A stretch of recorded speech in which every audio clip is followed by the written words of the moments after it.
428 shows, folks, we've delivered for you. That's a whole lot of content, a whole lot of shows, a whole lot of talk, and a whole lot of analysis, and a whole lot of talents headed to South Florida this weekend for official visits at Miami. Official visits across the country.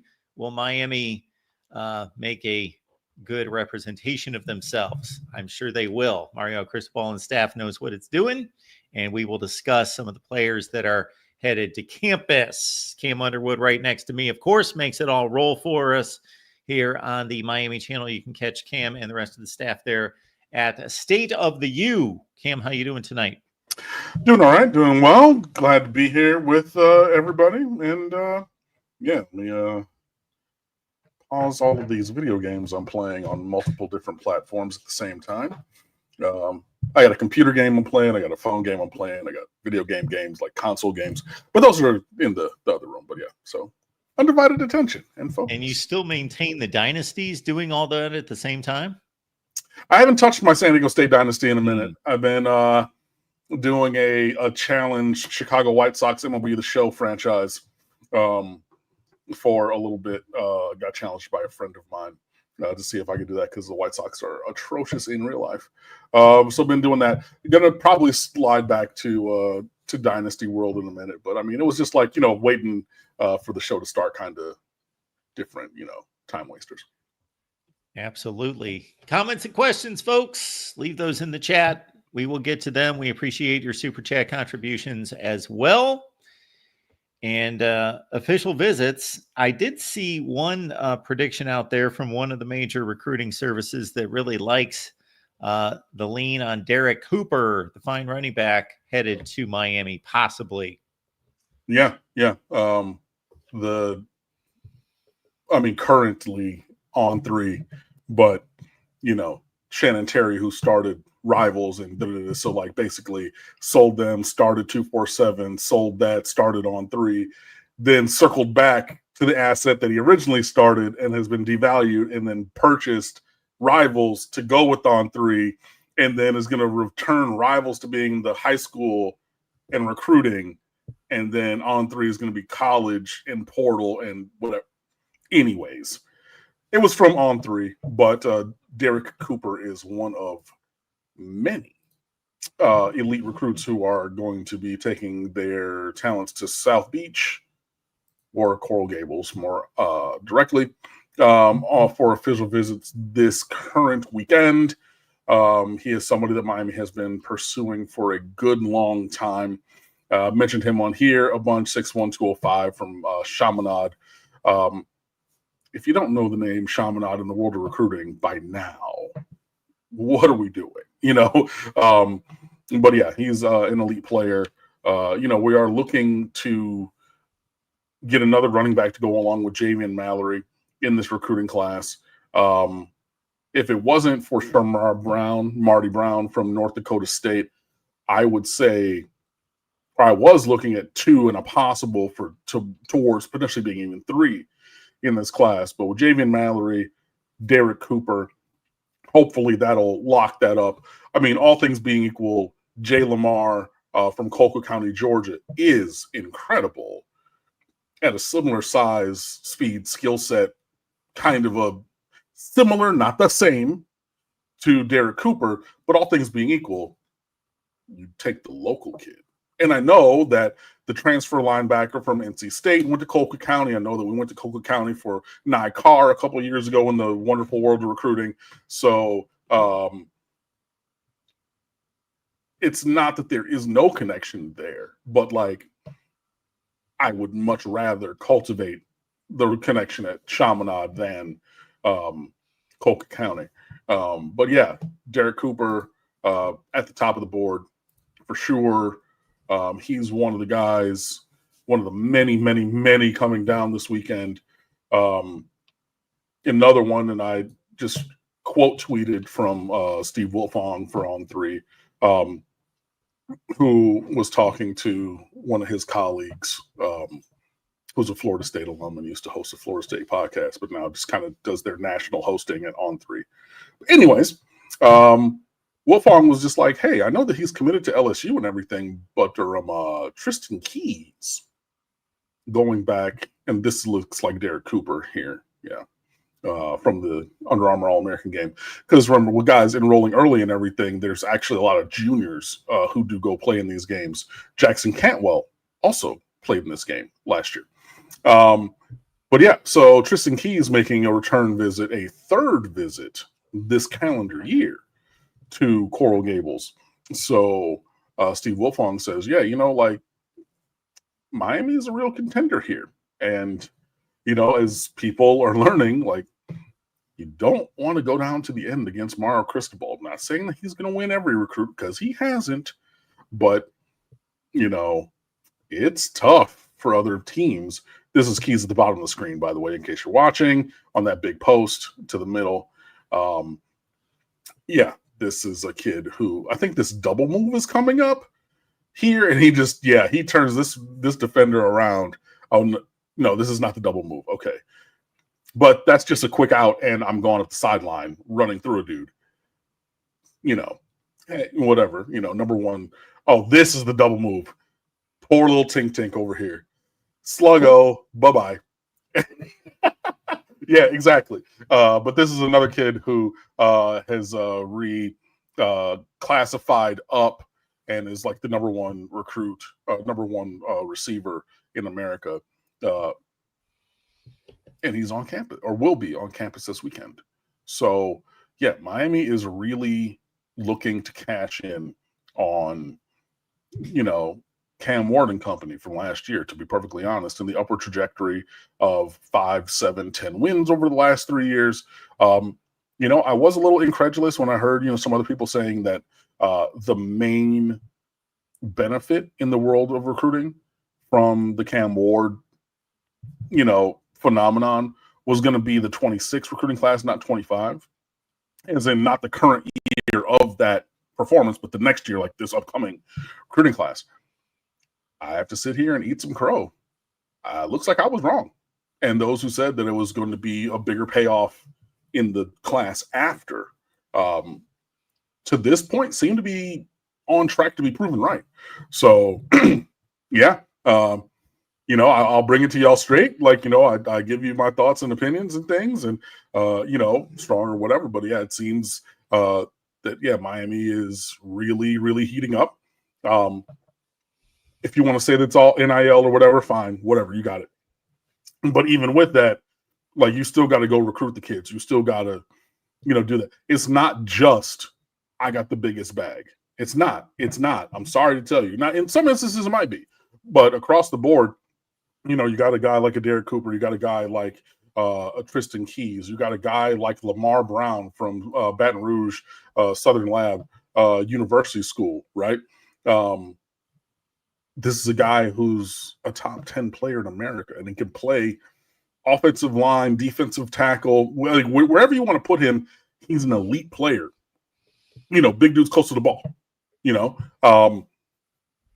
It's that, and then there's more. So if you're just looking at everybody that Miami is chasing and could potentially get in this class, and then in the same segment there, Wilfong was saying, if you're looking at a team and you're looking at the list and saying, okay, who could potentially push towards the number one overall recruiting class in this cycle? He's like, hey man, Miami.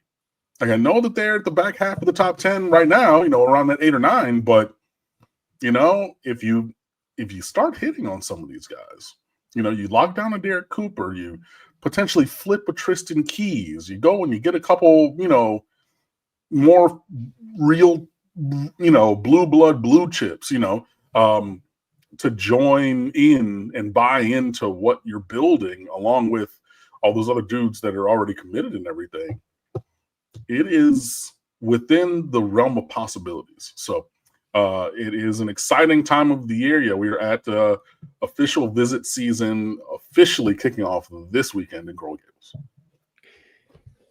Yeah, I haven't taken the time to filter through the various differences and similarities, but it comes to mind as Major League Baseball being the closest comparison because there's no salary cap, because these teams, yeah, there's a luxury tax, but there's not a salary cap, and teams spend, and we know the payroll figures.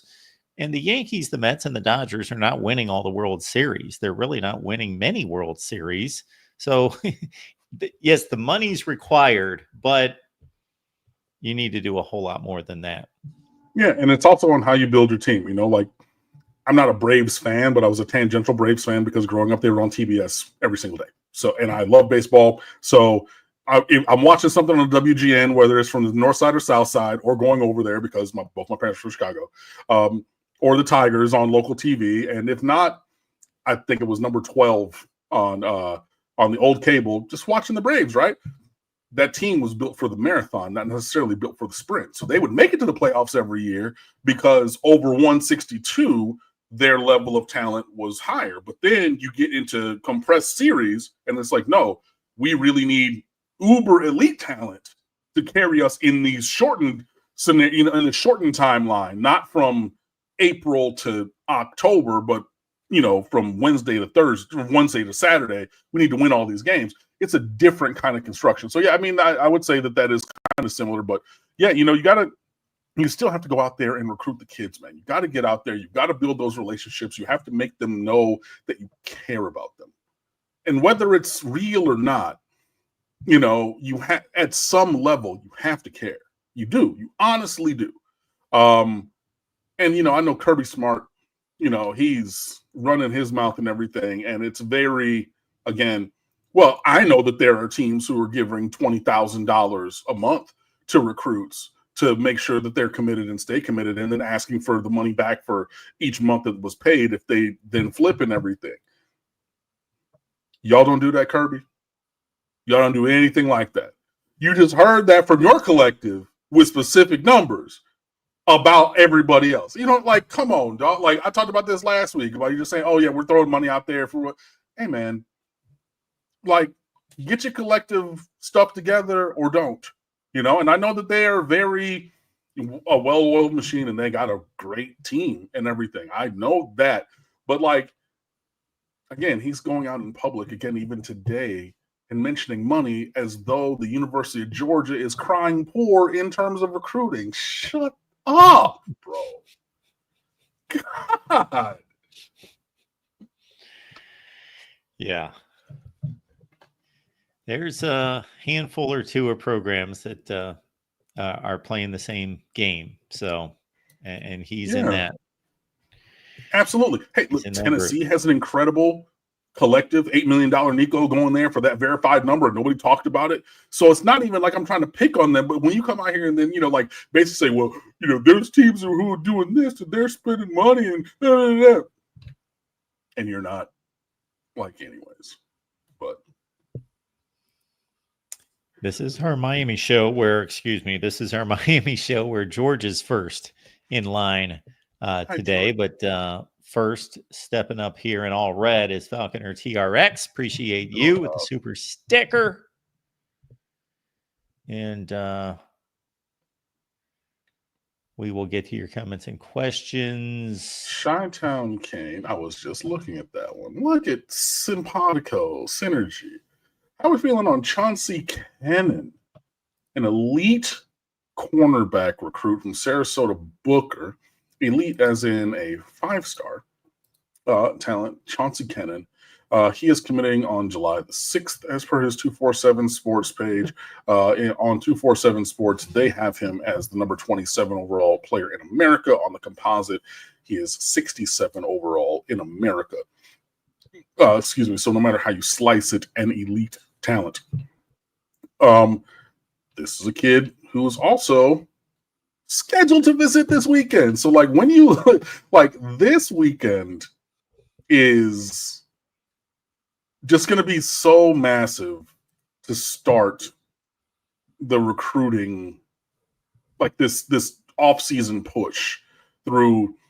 I mean, we're a couple days left in May, so let's just call it June. So like June and July into the beginning of August, like, these 2 months and some changes, like next 10 weeks. This is really going to be big. I think that Miami's in a good spot here. Obviously, getting him on campus is key. Prioritizing him and having him come this weekend with other top of the board players, right? So now you say this is a nice long jump by Chauncey Kennan. Good old Chuck, as you see. But if you're saying, hey, we are prioritizing you in our recruiting class, and then you bring him in the same weekend as Lamar Brown, Tristan Keys, Derek Cooper, and others, but the first showcase weekend of official visit season, we want to make sure you're on that list. Hey, so again, it's not just when, like, that you're going, but like when and all these different kind of things. So yeah, really excited for his potential, his current performance and the potential moving forward as a player. You might want to close your messages tab there on the corner of the screen. But yeah, this is a guy that Miami and a lot of other players are recruiting. So yeah, feels good now, but nothing is done until it's done. Falconer TRX, tons of 4 and 5 stars taking official visits at the U. Yeah, man. Tristan Keys, Lamar Brown, Anthony Jones from Mobile, St. Paul's Episcopal, 6'4", 240 edge rusher, Derek Cooper, Samari Matthews, who canceled a visit somewhere else from Cornelius, North Carolina, to come down this weekend as well. So now there's 2 really elite corners in Kennan and Matthews. Like we want you and we want both of you, but like also, we're not going to not recruit somebody to recruit someone else, especially at a position where you play, multiple guys at a time. Messiah Hampton, the wide receiver from upstate New York, Keyshawn Stansel, the D tackle from North Carolina, Samorian Wingo, Malik Morris, the linebacker from Lakeland, Brody Jennings, the Michigan commit from Jacksonville, Camden Portis, the commit is on that list, Daniel Norman. That's the name of the edge rusher from St. Thomas Aquinas that I couldn't remember a couple weeks ago. He's a 3-star presently, but Miami has really been pushing for him over the course of this offseason. So I believe that they love that evaluation and are looking to bring him in as one of the players in this class. And there are other guys as well. So, this is going to be a star-studded weekend in Coral Gables for official visits. This is what you want to see. There are guys coming, in subsequent weeks as well. Justice Fitzpatrick, Minka's younger brother, who plays at St. Thomas. He's coming down next weekend. James Johnson, the defensive tackle from who is now at Miami Northwestern, the one that the Texas Insider said that he's been paid millions of dollars already, and if he doesn't go to Miami, then I don't know what's going on, that I talked about last week. He's coming down next weekend, and there's even more. So, we are the list of official visits under Mario Cristobal looks like it needs to look like in terms of who you're getting on campus. And now we just need to start to close on many of those guys over the next, coming days and weeks. Our buddy Paolo is looking for the best duo in recent Miami history of recruits if Tristan Keys is in fact flipped from LSU. Ooh. He's throwing I know y'all are gonna Duke Johnson and Tracy Howard. Okay, I didn't even look. I was gonna say it, and I was gonna say, I know y'all are gonna scream at me because I used to work at Miramar High School, and my ID badge, is it still here? Yes, it is. My ID badge from a long time ago is right here, Mr. Underwood, and everything. You can't see it, but yeah, I was a child. That's from my first day at Miramar in 2007. So I was 25. I was just short of my 26th birthday. Lord God, long time. Anyways, so I know you're going to say you worked at Miramar, you literally have the ID badge, and you're going to say Tracy Howard, and he didn't. 5-star, 5-star. That's probably it. that's probably it. Yeah, and I mean, yeah, I would say in terms of, because I mean, at the time of their commitment, they were both top 10 players in America. Yeah, I would say since Tracy and Duke Johnson in 2012. Mike 3883, appreciate you encouraging everyone to hit the like button. That should be automatic. Please, folks, just hit the like button. And of course, if you're just joining us, then at the end of the show, you will want to rewind and go back to the beginning of the show and catch what you missed. And keep in mind that the Amazon links in the description section of this video and all the videos. So when you make that Amazon purchase, please use our link. And why send all that money to Amazon? Have them send us a few bucks here at the Voice of College Football. I'm guessing that this is going to be an unkind comp, but Mike is asking if there's anything on the board that Carson Beck can do that Cam Ward could not. No. I mean, be 6'3.5", 6'4" to a 6'2 1/4. Yeah, I don't think that there's anything that he's bringing that's better. I think that he's very good. I think that, but there's a slight drop off. I mean, or a drop off, whether you want to call it slight or larger or whatever. But no, yeah, Cam Ward was head and shoulders above Carson Beck.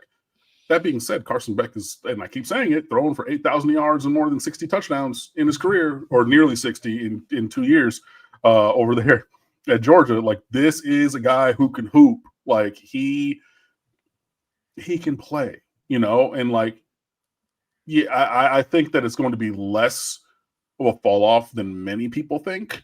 Like, this is not going from Cam Ward to Emory Williams. All due respect to Emory Williams, but he's a program player, fill in for a game if somebody's injured. But he's not that caliber. Like, there's a clear distinction between in favor of Carson Beck in the upwards direction between him and Emory Williams.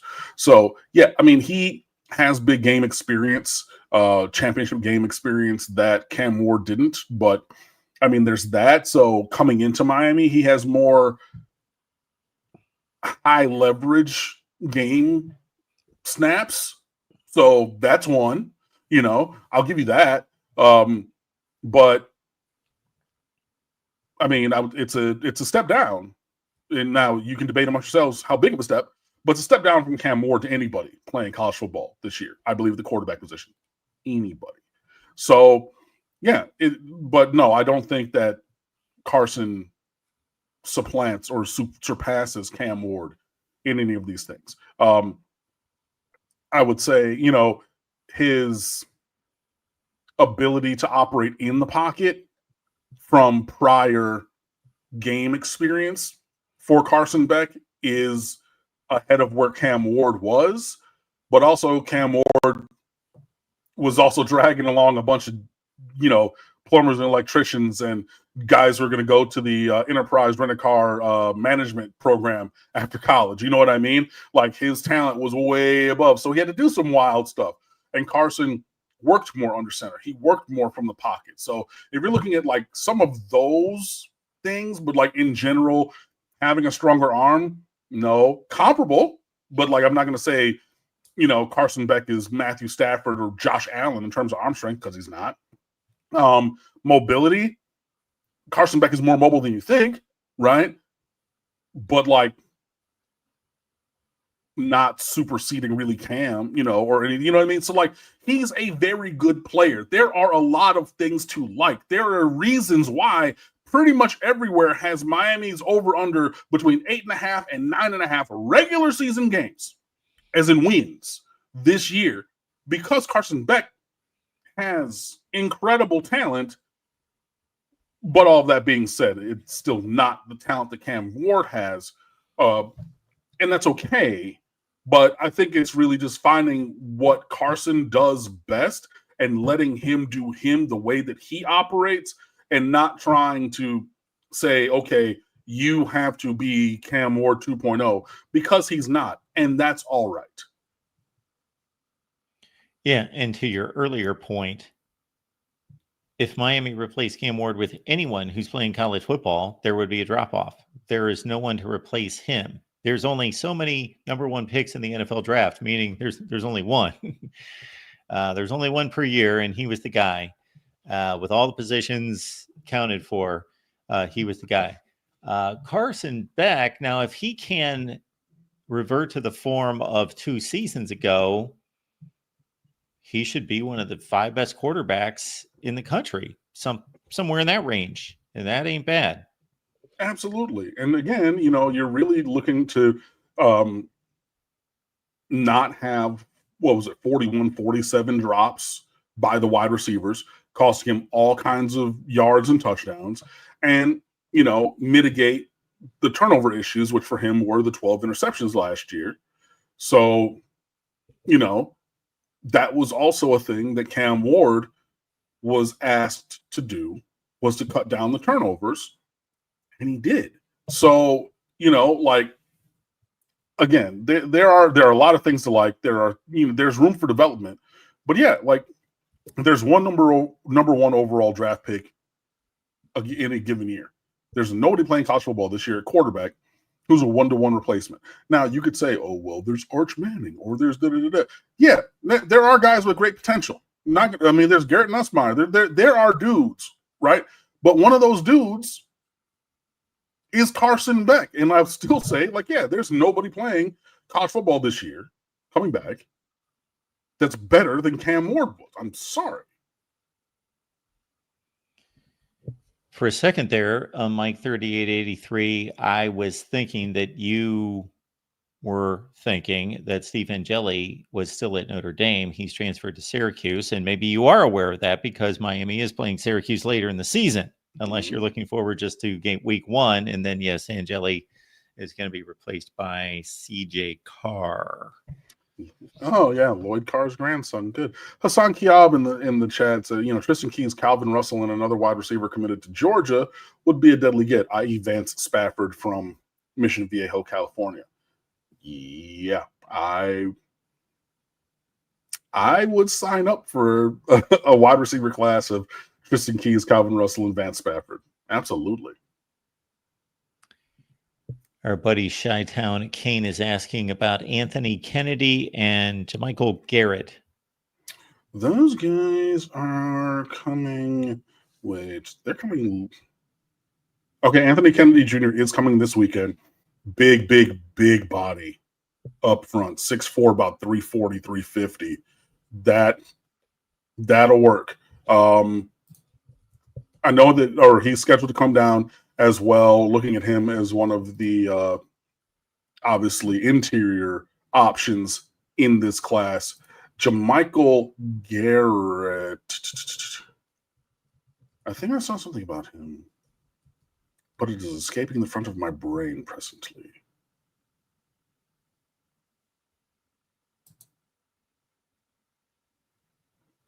Linebacker committed to Auburn.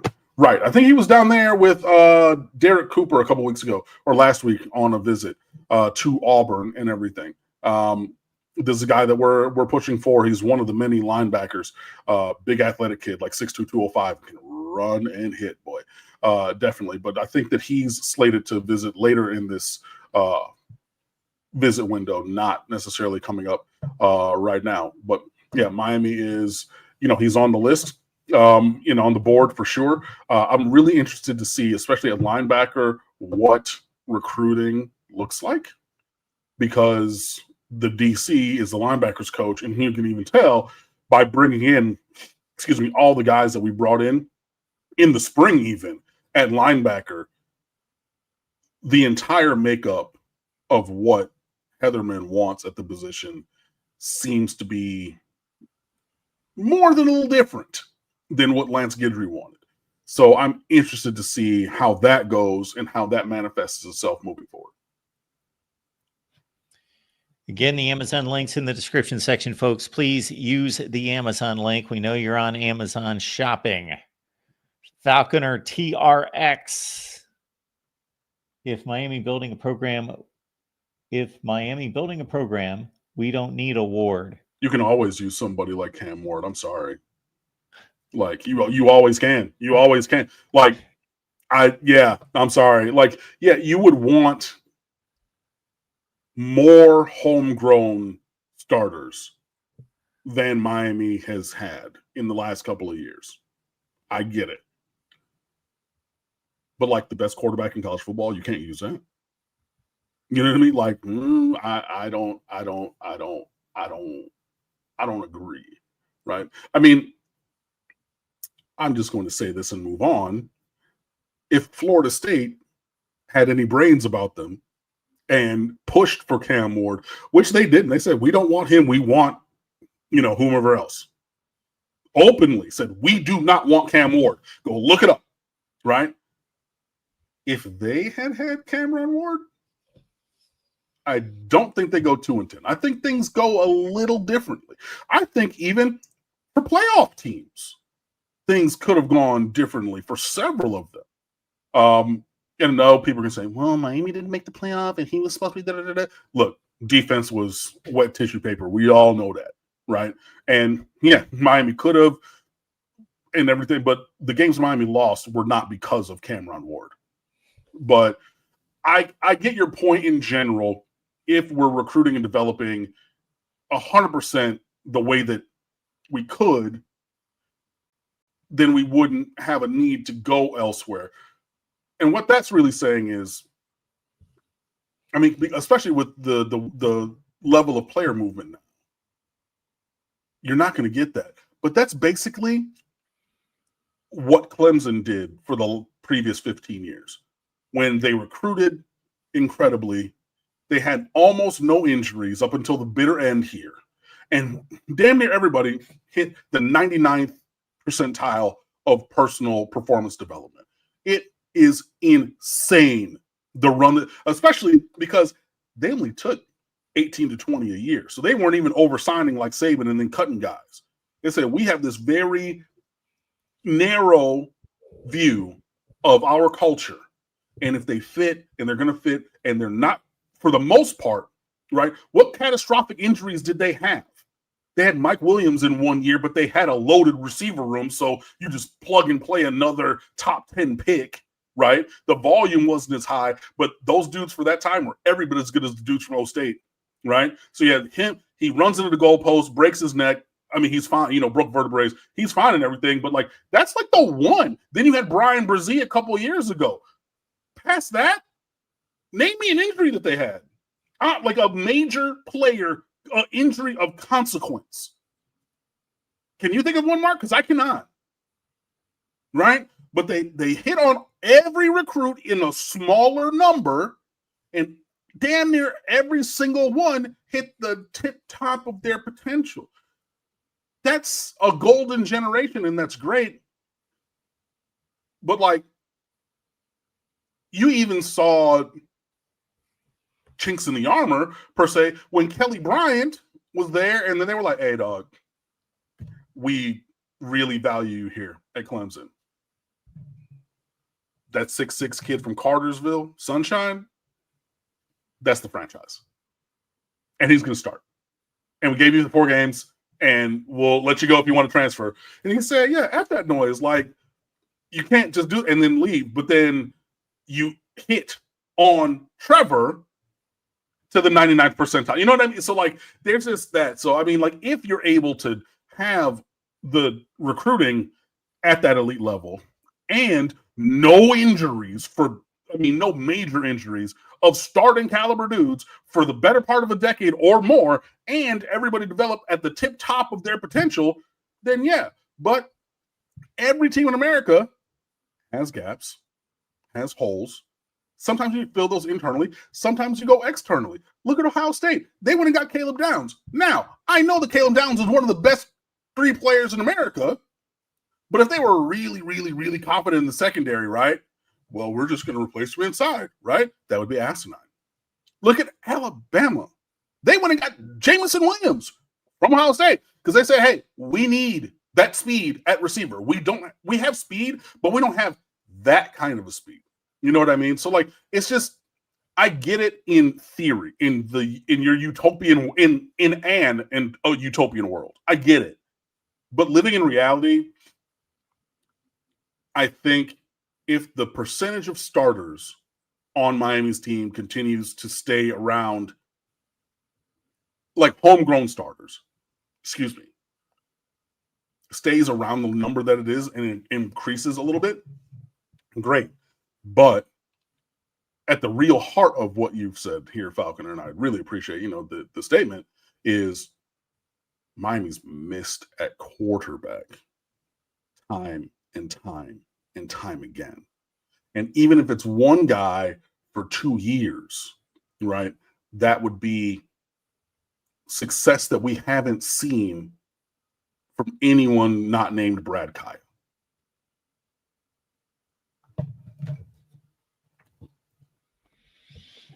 Yeah, I'm not coming up with anyone that you didn't name. Trevor got hurt a couple games his senior year, but he was back to recover and get them to the playoffs. Yeah, that's like, you get dinged up and then Chase Bryce comes in. I mean, like, yeah. I mean, Jordan Travis. That was the DJ year when DJ went up and threw for 1 million yards at Notre Dame. And right. But I'm talking about Derek King tearing up his knee in the 4th game or 3rd game of the year. And then he sits and then, Tyler Van Dyke comes in as ACC Rookie of the Year. They didn't have any of those. True. Falconer coming back with Ken Dorsey was quarterback for best team ever. Facts. More from Falconer. I love Ward. Miami can win with good. I mean, yeah, if the defense wasn't pretty atrocious last year. And yeah, Mario, he sat down with Josh Pate last week, and one of the things he did say, and I've heard, people talk about this. Manny Navarro went on the Solid Verbal. I listened to that, and he's spoken to Manny and a bunch of other people, but it's really clear that Mario wants to. Mark, you remember when you were 16 and you had your driver's license and your parents threw you the keys and said, go run to the store or go and do it. Well, you're not. No, hey, look, you got it. Hey, like that kind of thing. Mario wants to do that with the DC. Where you've been here, we've gone, we have the relationship, we have the rapport, we know that the life lessons, we know that all the things. I'm throwing you the keys to defense. Make sure that it is what it needs to be so that I can look on the offense because offensive line coach, right? And then the overarching picture, but not having to go over there. And, I think that he did that with Lance Guidry, and Mario talked about, being hands-off and not necessarily getting him another assistant or not necessarily like saying, hey, we should do ABC, XYZ. And I think that's why Heatherman is here because, leaning back on the Shiano tree, who's somebody that Chris Ball coached with, knows, and, Shiano vouched for Heatherman and da-da-da. But he really wants that, to be able to really say, hey, you got it, and that person have it. Where I don't got to check over. I don't have to really integrate myself into the nitty-gritty of the operations of the defense because you actually do have it. So we'll see. Hopefully that works out for Miami. It didn't before, but we'll see. All right, everyone. We do appreciate you being here. We've got audio available of each one of these video live streams. So you can go to your favorite audio platform. If you're in the car and the YouTube doesn't work, something like that, you can listen to the audio on your favorite audio platform from all the Miami Hurricanes live shows. In the chat, who was that? Mike 3883 was talking about Samari Matthews from North Carolina. He canceled a Clemson visit this weekend to instead come to Miami. That is correct. Mike 3883 also asks, what if Miami peaked last year in a similar way to 2017, where it looked as though there was upward trajectory and then a huge fall off that next year and things like that. I hope that that's not the case, but I believe across the board, this team has more talent and should be able to withstand the changes more, because I think that last year's team, I mean, the defense was atrocious, but it was very different. Because, like, I know that we squeaked by some of those games, but Miami's talent was like far and away above, and the performance of Cam Ward was transformational. Like, I was talking to a couple friends of mine the other day. Go look at the numbers from last year. You talk about like video game numbers, like in real life. Like, that's like that. Those were living video game numbers that this offense put up, right? But the 2017, it was just, that was a luck runs out situation. It was luck after luck after luck after luck. Like, Miami won in spite of itself so many times. And I know you're going to say, Cam, down 5 touchdowns at Cal, the Louisville game, the Georgia. I know. Go back and watch some of those 2017 games. It was dicey. Is it possible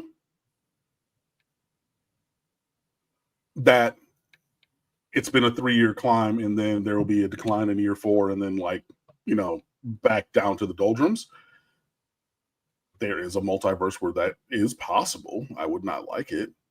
But I think that Mario is really focused on fixing what ails Miami and addressing the areas of deficiency immediately in a way that Mark Richt wasn't.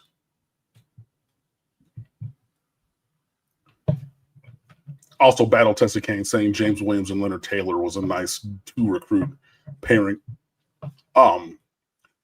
So you know what? Battle Tested Kane, that's a really great drop. Since they are more recent, I would say that it was, Duke and Tracy in 12, James Williams and Leonard Taylor in 20, and then, whatever group you could come up with now.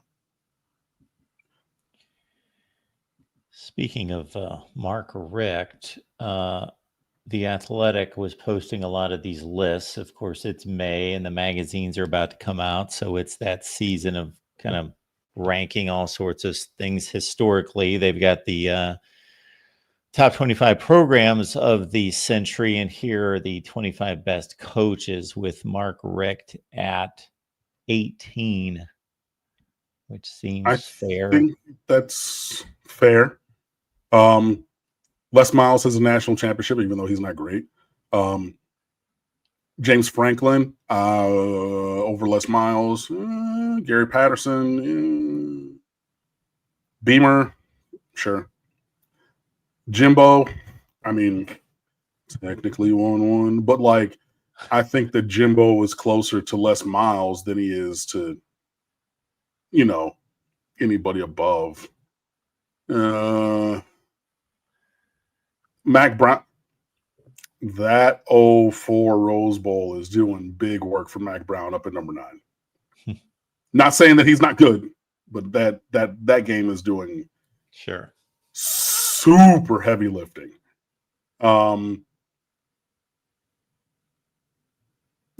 And then the rest I think are reasonable. I mean, I think there's maybe an argument for Dabo over Kirby. I believe so too. I think, especially since Richt handed Kirby a top 10 program and Dabo did not get that. Right. Yeah. I think there's a conversation for Bob Stoops potentially over both. But then I know that if you're looking at national championships, I know that that's going to be the demerit for Bob. But just the sustained excellence. But yeah, I don't think that that's crazy. And I think that we got Well, I don't think I know for a fact that we got Mark Richt in the twilight of his coaching career. So, Mark D'Antonio, Kirk Ferentz. I mean, that's honestly like a flip a coin. Lincoln Riley, I think, might be a touch high even for me.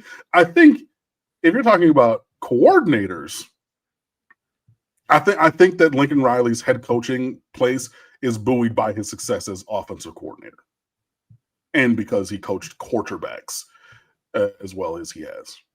So, the guy that sticks out to me is Les Miles, because of course these lists have to be driven by wins and losses and championships and rankings and that sort of thing in regards to the success, and then trying to give it some kind of context as to it's easier to win here than there. But most of these programs are all places you can win, especially in the top 15. Les Miles is the one guy, though, that you put all of that aside, and if you're just a knowledgeable football fan who watched games week after week after week, he's the one guy that sticks out to me as a sore thumb. Just, is this guy really a good football coach? Just yeah, from a tactician standpoint. Like, yeah, and I mean, like, and you're talking about winning at a non-traditional winning spot.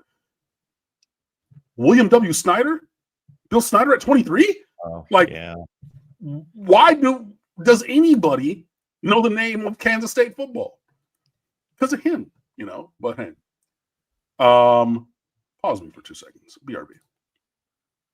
Yeah, it is crazy. If you go to, like, I've got a bookmarked site that's got every college football team, and then you click on the team and you can go year by year and look at all the results. And with Bill Snyder at Kansas State, there is nothing like it when you look at Kansas State's history before Bill Snyder, and you just see the most dismal seasons. You see 1-10, 1-10, 3-8, 1-10, 0-11. Like, they're winning like a game a year, not much more, for decades before he showed up. Yeah, it's a incredible story. Falconer, what is the stat about the 2001 team if they never scored on offense? Their record would have been 8-4 without scoring an offensive point. Well, touchdown. Sorry. Yeah. It was pretty incredible. So, Wow. Somebody says they want Miami to play LSU to make Guidry pay for his sins. Yeah. But the last 2 times we've played LSU, it has not gone well for us. So, you know, there is that. And also, as well, in addition, in case y'all forgot, their defensive coordinator, Blake Baker. Remember that name? Louisiana Tech, and then Miami over there. And yeah, so, you know, hey. Morris Patriots would love for the big 3 Florida schools to keep talent in state and compete for championships again every year. I would love for Miami to keep the players that they want in state. You know, Florida State, they're really like a South Georgia regional school. Like, they dabble in the state of Florida, but like they I've said it on here for years. They love playing these away games and recruiting, bro. They do. You know, and then they pick like a couple of players a year, and then they'll, you know, fight out, you know, they got a linebacker from Northwestern, Tadarius Hughes, who's committed, and like they'll, you know, in this cycle, they'll do every now and then they'll pick a player but like they don't. And then, you know, just Florida, they have a different, I mean, they're here in the state. They're more, I mean, they usually lock down different areas than Miami. They get, you know, the player here or there from South Florida, including in last cycle. They got a couple really damn good ones, I go lie. But usually, you know, they're more Orlando, Tampa, Jacksonville, West Palm in a couple certain schools. Shout out to Jack Daniels at Palm Beach Dwyer. Things like that.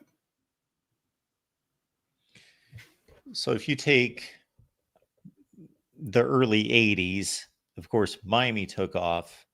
Bowdoin and Florida State took off a year or two earlier.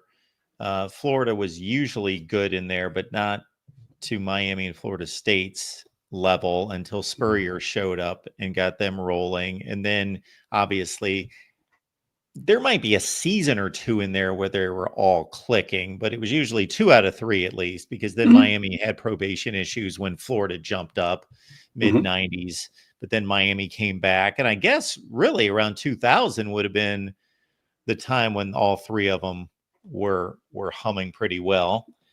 Yeah. Fair.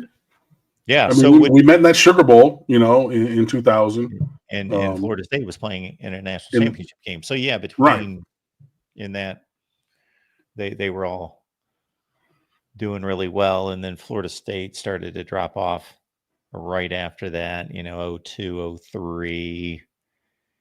And then of course Spurrier left and Florida couldn't keep it on the track for a few years with Zook. They were just okay.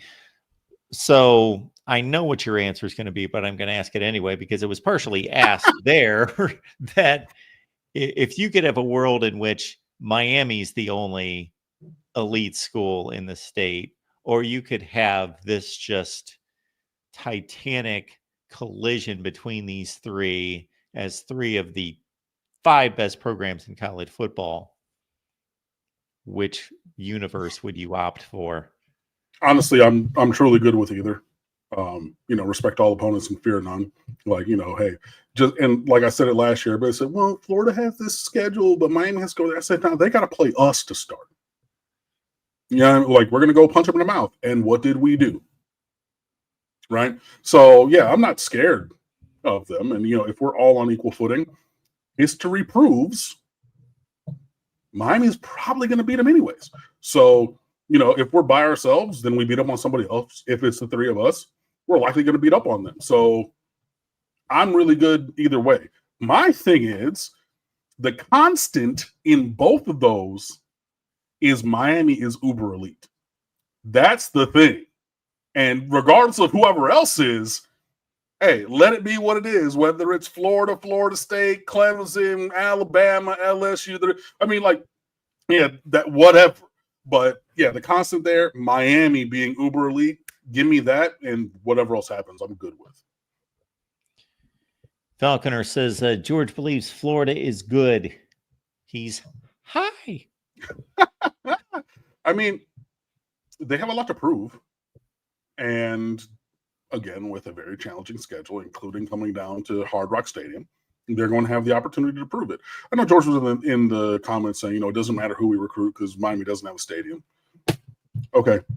Then, you know what? Find an open, empty parking lot or a grass field. Put the ball out there, line it up, and let's play. I'm fine with it. I know where we play and everything. And hey, if you don't want to be there, at the professional football stadium that hosts, I was going to say BCS, but one of the big 4 bowl games and Super Bowls and, things like that. Cool. Fine. Awesome. Absolutely. But I'm unconcerned. I'm unbothered by people. Well, y'all don't have a stadium. Where do we play at every Saturday? Oh, well, it's not on campus. Your guys can't roll out of their beds and walk across campus to it. Okay. And it's just, I get it. That's fine. Anthony, I can take up your comment about Ohio State's 2 coaches in the top 25 at some other time on some other show. So if you want to leave that, but I can easily defend Urban Meyer and Jim Tressel's resumes. Yeah. I don't like it. Trust and believe. The native Michigander who grew up as a Michigan fan and graduated from Miami. Yeah.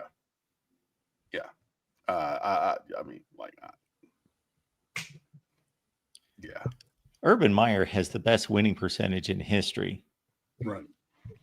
And I mean, it's a style of football that I find to be abhorrent.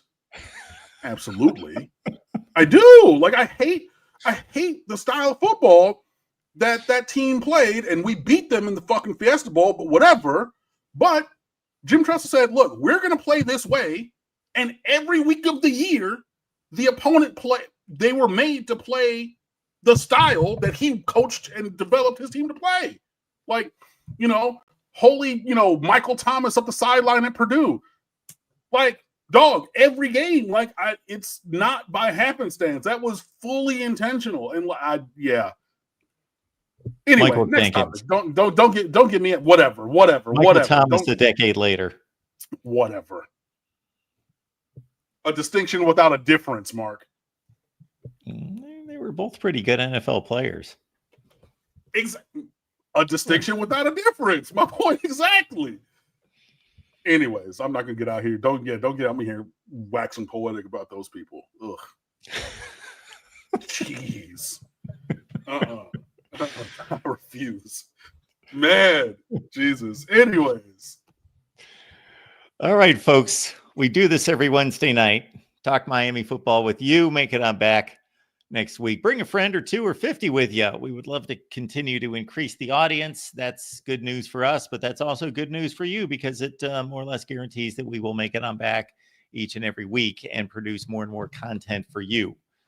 So let's build the audience. And also in the meantime, you can check out what Cam's got going at State of the U.